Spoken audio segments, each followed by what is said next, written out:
Howdy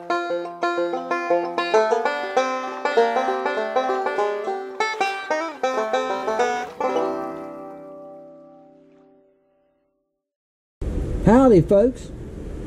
Hey, we're going to make the sickle color willow tail, and I'm in luck. I already have some of the tails made, so I'm not going to go through the process of making them, but I'm going to tell you what I do. I've shoot the molds, right? Then I cut the tail off, so then I have a blue tail. Then I put these back in the mold, okay, like this.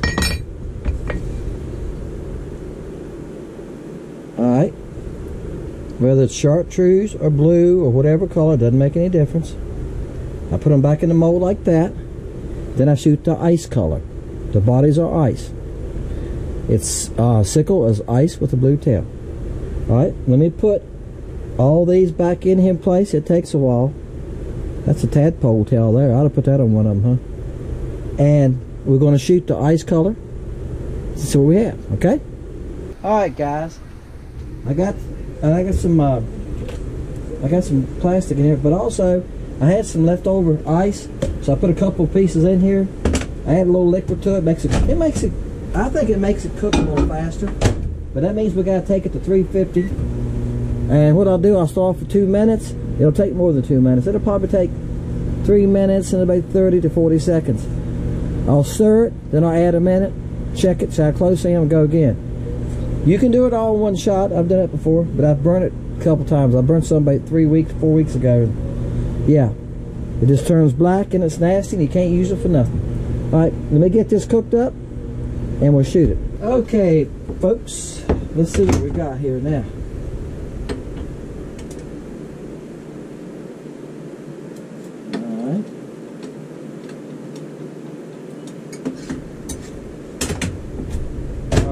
About 340. Got it a little too hot. I wanted about 335. It'll cool really fast. It's at 332 now. It's cool today. It's like 62 degrees. This is a mold, and you got to have it hot because it's got to adhere to those tails. Now I'm just holding it, getting a chance to stick to those tails there.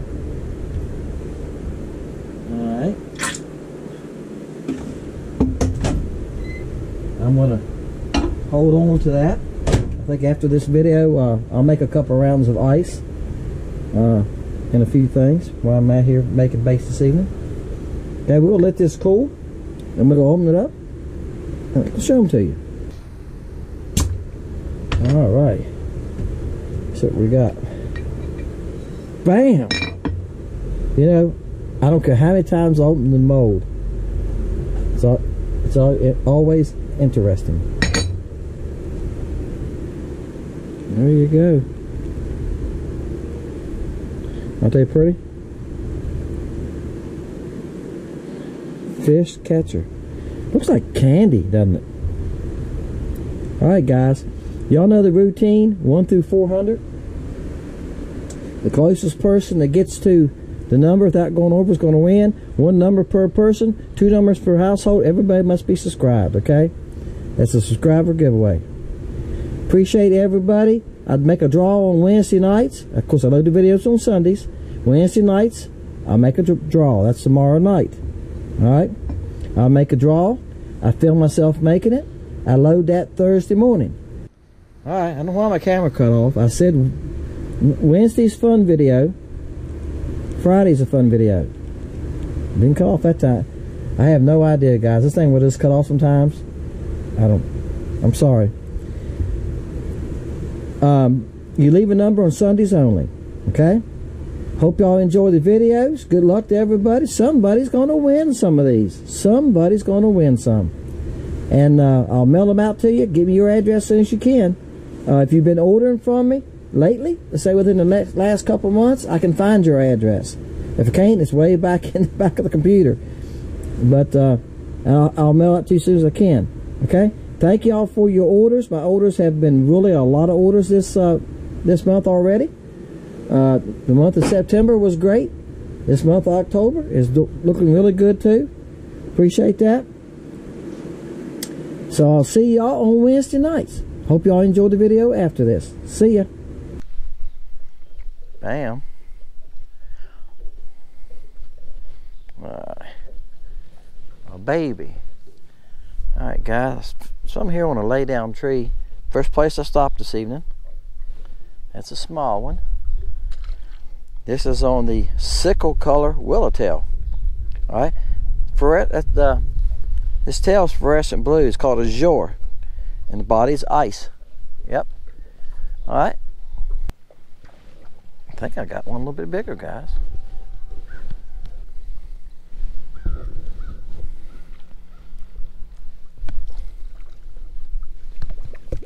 Throw the fit in it.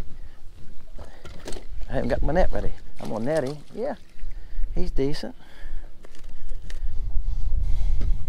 I said this just yesterday. I said this in a video, so I'm gonna repeat myself. Sometimes when you catch a couple small ones out of a group, especially if you got a live scope, you look around a little bit and you see it's 10 or 15 fish. Sometimes if you try to look around, see if you see a couple bigger marks when they're following you. Not all of them can be 8 inches sometimes. He's right at 10. Alright? Sometimes there's a few bigger fish mixed in with them. But most of the time, they school by size. If you're catching 7, 8 inches, you're not going to catch many over 10 out of that school, right? Y'all know what I'm saying. But, like I say, once in a while, if they're 7, 8 inches, you will catch a 10. Maybe a 10.5. And now who's it to say that a couple 12 inchers didn't come along in a school of 5 or 6 and stop on the same boat dock or tree, lay down tree. This is a lay down tree in the water. They didn't stop on the same tree, right? So, you know, sometimes you'll catch a big fish out of it.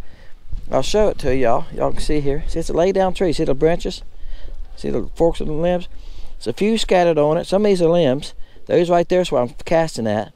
Right there, I think is the main thing. That's crappie. Some of these are sunfish too, guys. All right, guys, I'm on the same tree. Wow, this not like he's bigger. And what I done this time is I threw way out past it, let it get down below those marks that we're seeing, and then I come back slowly. So that's what I said. I was trying to get it somewhere different, away from where I see those smaller marks.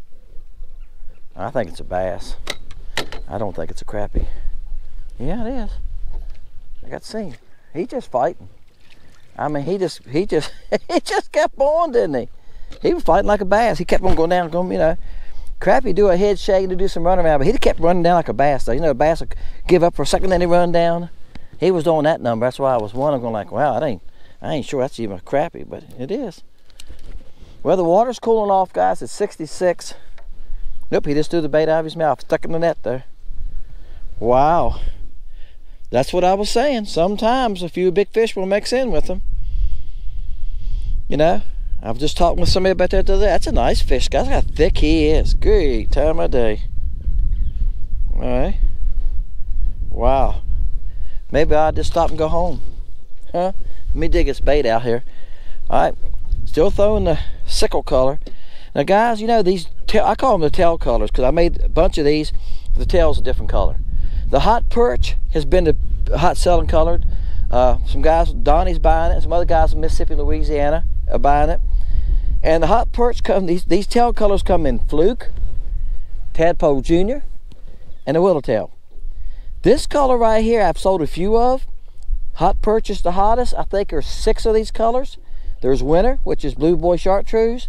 There's Herring, which is silver bullet blue tail. There's Sunrise, which is wipeout color chartreuse tail. All right. Then there's Sire Plum, which is plum color chartreuse tail.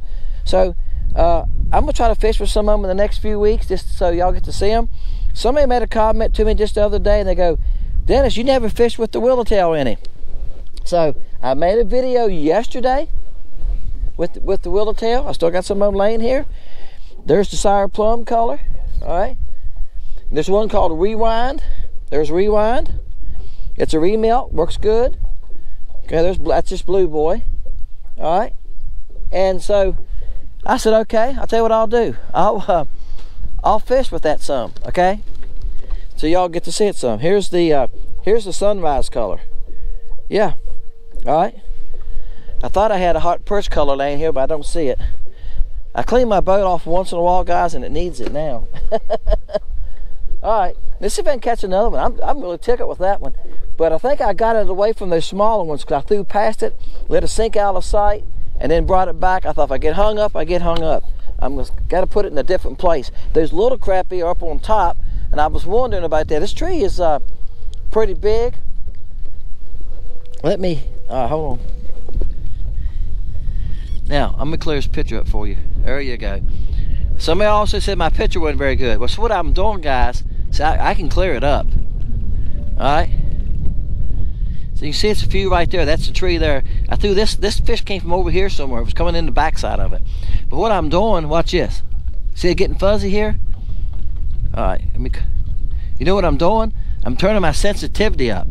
Why? So I can see my jig. Now, y'all hear me say that a lot of times. Once I find fish under a boathouse or something, I don't worry about my jig. I don't worry about seeing it. This is one time I do want to see my jig, because when I'm throwing out there past that tree, I want to bring it back so it's just skimming the top of that tree and it's very hitting in the edge of the green. If I let it get down too far, it's going to hang up. I've been in the movie. Been in that movie a few times. So this is a time I need to see my jig, and that will help me. That's why I turn my sensitivity up. I can see this jig better. Do I have a great picture then? No.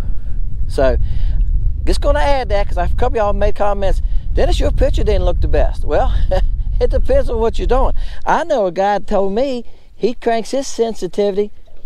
He said he cranks it up like this. I'm cranking it on up. He cranks his so it's like that. So it's all green and fuzzy. And I said, why? He said, oh, I want every detail out there. I want to see everything. All right? Once he got used to that, I'm sure he does fine with that. I don't. I like mine just enough to where I got a little fuzz around the edges. That way I can see my jig. All right, see my pictures, that's not better, isn't it? This thing's big. I thought I found a bigger crappie, guys. I'm throwing way out there past it like I told you, and coming back into them, then letting it drop. But still a nicer fish. He ain't bad. He's probably 9. Ouch. And he's got a sharp hook. Hook got me in the finger because it was sticking all the way through his lip and he flopped. Fat little rascal though. All right. Color's working fine. Now they're all over it. I took 3 casts that time. The other 2 casts, I seen a couple fall on it. I'm getting bumps, you know, they're falling it, pulling at it. That's a lot of the smaller fish. You know, a lot of those little, get the willow tails out of the way. A lot of those little 6, 7, 8 inchers are coming up and it's going like, yeah, I'll check on it. And I'm gonna add something real fast. This video, making this video as long as I can make it, ain't it? Donnie made a comment the other day, and he's right, and I've talked about this with some local folks, and Sid and I talked about this, a couple other people, we've talked about that. The texture of your bait, guys, how soft it is, all right? But somebody was telling me the other day also that they owned a pack of my baits, and I talk to people on the lake sometimes too, guys. I've fished 3 days in a row, and some of the guys on the lake I went into at another lake, I went to Kerr Lake, they'll squeeze the baits and they'll go like, okay, that feels pretty good. If your baits are too hard when the fish bites down on it and it doesn't squish in his mouth, a lot of times they'll spit it out. It don't feel real to them. You know, when they bite down on a minnow or a shad, it's not going to be real hard, right? It's going to be squishy in their mouth, all right? So if the texture is not right to them, you better be setting the hook fast because they're going to get rid of it. It gives you another couple split seconds or a second when they bite down on it, if they think it's real. And sometimes they have it down, they're trying to eat it, it's gone. It comes in, you got to dig it out. Well, that's a sign that they thought they really had something, didn't they? So that's another thing to think about it. If you get too stiff, too hard of plastic, it's going to bust too. That's why I don't like the lead holders. Because all it does is bust the nose out, especially like this willow tail. It's not big enough for a lead holder. It'll bust it out. All right? Any of these smaller junior baits, you butt off with a jig head like this. Believe me, it'll stay up pretty good. A lot of y'all guys are buying these. I'm sure y'all come in and comment and say, yeah, they work just fine. That lead holder, guys, don't do anything for you. I see guys on YouTube and crappie channels bragging about it. You know, going like, oh, I won't fish without this double lead holder or that, whatever. If you're using a big bait, that's fine. But if you're using a small bait like this, that's skinny, a 1/4 inch diameter, it's not a good thing in these smaller baits, okay? All right, that's free. I'm not going to charge y'all for that. A little bit of tip there. Cut that lid off or buy some without the lid on to see if you don't like them. But if the plastic is too hard, when you push it up on there, it just busts open. All right, y'all been there. I'm not going to mention the company name, but I've had guys tell me, man, I use their baits, and every time you put one on, the nose of it busts wide open. And there's 2 or 3 people on YouTube at Crappie Fish that's sponsored by them that brag about them all the time. And I bought a bag of them too. Same thing. I melted them, guys. Y'all going to see the video coming up. I remelted them into my baits and mixed them with regular plastic, because when you put them on a jig, they just bust open, you know. And they're tough. They're hard as rock, you know. If you super glue them on there, that's the only way to do it. And you probably catch 100 crappie on one bait. But if you're in a lake like mine is, this lake here gets fished a lot of people fishing here. They're not easy to catch. If you're in a lake where they're harder to catch, you don't want a hard plastic. You want something softer. So when they bite on it, it gives you a chance to catch them. Guys, after a while, they catch on. They're not idiots. They're not super smart, but they know how to survive. And sometimes they catch on, and they can be hard to catch. They can be spooky. They can go like, something's wrong. I ain't gonna play with that. Y'all know what I'm saying. Somebody commented on a video today, you know, fish at my lake are spooky. They're really hard to catch. Yep, I know. I don't think it's so small. Now, what I'm doing now that they're getting harder to catch, like I just said a couple minutes ago, they can get spooky, they can get smart. They're not smart fish, are not smart, but they're not idiots. They know how to survive, right? So they know when something's wrong, they know when something's going on. That's a baby. You see the milk on his lips? I should have showed y'all that. He had milk on his lips. He's not even weaned yet. You're not going to fool them but so long that school's going to quit on you. They're going to spook, okay? I'm staying back. I'm 25 to 35 feet from them. Right now I'm 26, 28 feet from where they're starting. 25 feet. Depends on my boat. Y'all see my boat twisting around? It's because we got some wind going on. I try to stay at least at 25, 30 feet from them. I'm casting past them now. What technique I'm doing, coming back, then letting it drop way down behind them, and then I popped it real hard, reeled a couple of times fast, and then pulled it, and that's when it hit. Sometimes I do that to see if I hit it, because I think it looks like a minnow. When it jerks like that real fast and stops, it looks like something running away from the rest of them, right? You know, can you imagine when the 15 or 20 minutes come by, or a school of shad come by, and a couple of them run out there? The rest of them will take off fast, right? That's right. So that's what I'm trying to imitate, a minnow running for, or something running from the other crappie. And sometimes it works, sometimes it doesn't, but try it sometimes and they'll quit on you. Just bring it close to them and reel your handle a couple times fast, 2 or 3 times real fast, and stop. Then start reeling slow and see if one of them don't hit it sometimes. Bam. Alright. I don't know if there's any more big ones in there, guys. Oh, I seem to be catching the small ones. Last couple. He is a small one. He's about 8 inches. Alright, guys. That might be the last one. I am going to move and go to another spot. If I catch another one, I'm just going to stick him in front of this, okay?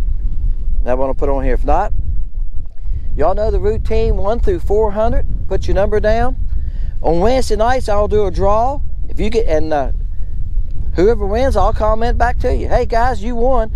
If you win, and I comment to you, you get to me, answer me Wednesday night or Thursday. Give me an address. I'll mail it to you on Friday.